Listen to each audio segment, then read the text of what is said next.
Hi, my name is Ryan Unrock. I'm a partner in Osler's Emerging and High Growth Companies Group. Today, I'd like to introduce everyone to Jay and Anthony, the amazing founders behind General Magic, a startup dedicated to transforming the often dreaded experience of insurance claims into seamless digital journey.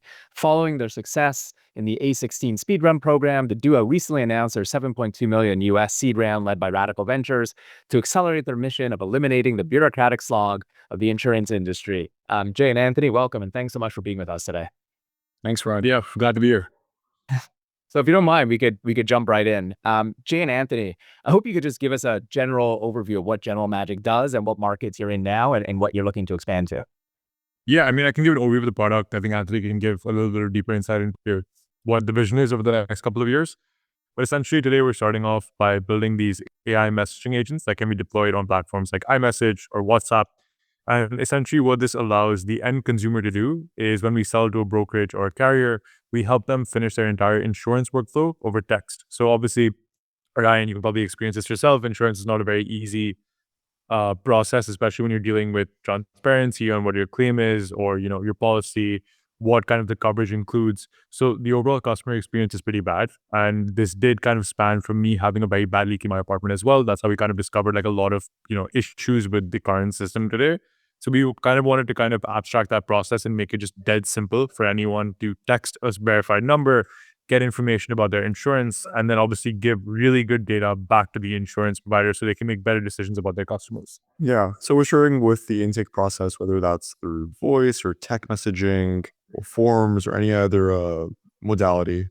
And we eventually want to expand to other form factors and other workflows as well. So that eventually can probably automate the entire brokerage from start to end. Yeah. Wow. That's amazing. So you guys have had a lot of success in the past couple of months. As I mentioned beforehand, recently kind of closed your seed round at 7.2 million from, some of the best investors in the world, including Radical Ventures, A16, luminaries from Figma, OpenAI. Can you generally just talk about your experience of what it was like in the past couple of months, kind of going out there, raising a seed round as a Canadian company and going out there, kind of how long did it take? What was your process? How did you kind of get in contact with investors? Just in general. It's very, very hectic, to say the least. I think when we started the company, Jay and I, we really wanted to get in touch with the whole investor community, make sure that we knew the people that we're interacting with, that we could really trust them. Yeah. And throughout that process, for the past couple of months, we've been interacting with folks at Radical. They're very much embedded into the Canadian ecosystem in terms of, leaders in AI research and, funding some of the largest companies out there like Cohere. And, we're very grateful to have the CEO of Cohere come in as an angel as well. And so that's how we got introduced to the folks at Radical at the start. Yeah. When it came time for us to start the fundraise process, we kind of went through all of our contacts and really made a list of, who we thought could be good partners. And, that whole process took maybe 3 to 4 weeks to get the round sorted, and very, very happy with the results. We ended up with partners that we could really trust and folks that we knew had our backs through ups and downs. That's great. So maybe we could move from the fundraising and start looking ahead. What are some of the kind of significant challenges you anticipate in scaling General Magic? And what are some of the, really exciting things you have planned that you're looking forward to for 2026? Yeah, I mean, obviously, insurance as an industry moves quite slow, and startups on the opposite side are like, hey, we want to move very fast, like fail quickly, iterate very fast. So I think traditionally trying to change that mindset is usually a challenge, but I do think like it's a very good industry to disrupt because I think it's a very stable industry as well. Insurance is needed for everything. The world runs on insurance. That's what we like to say. If you buy a car, you got to do an office, you purchase a house, everyone needs insurance. So it is one of the most stable industries you've seen, but it's also inherently like kind of slow when it comes to changing or having a massive shift in how people think about processes. So I think that's a challenge, but it's obviously an exciting one to take on. And I think that's what motivates the team as well, because there's an end goal of kind of fundamentally changing the way people interact with their insurance provider or just handle insurance in general. So I think like there's a big opportunity in space. Yeah, no, and much needed. I look forward to kind of using this in the future, given some disasters we've had in the past. But one of the things that we always get questions. So on an annual basis, we publish this report. And one of the reasons we publish this report is to kind of give information intel to the market in terms of, what you could expect in raising a financing round and what is market so that everyone's kind of on the same page in terms of the data.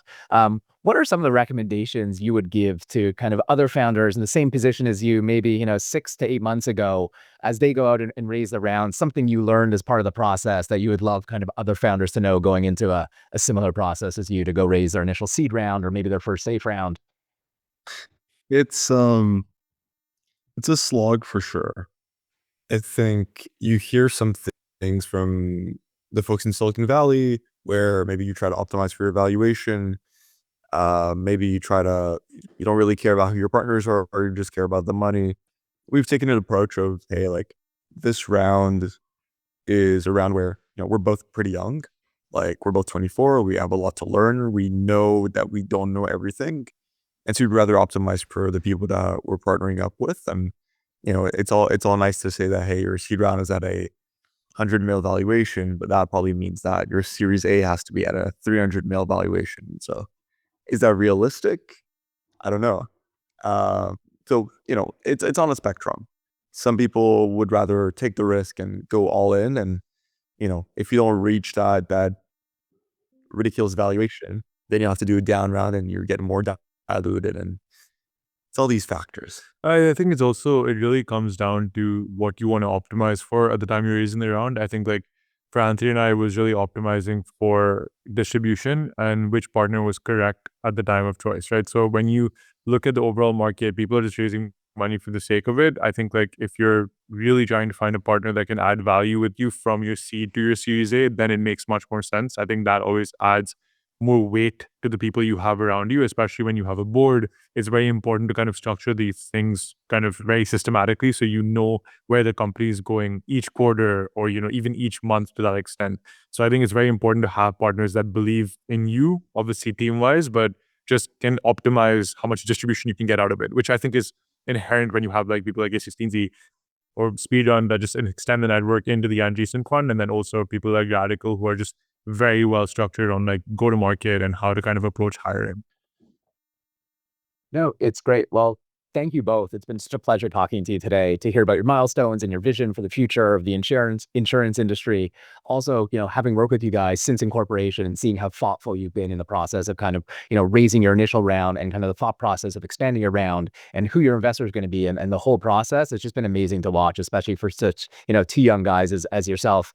But thank you for taking the time to share your story behind your raise. We look forward to seeing all the incredible things that General Magic will accomplish in the coming year. And yeah, thank you, and for sharing it with our audience.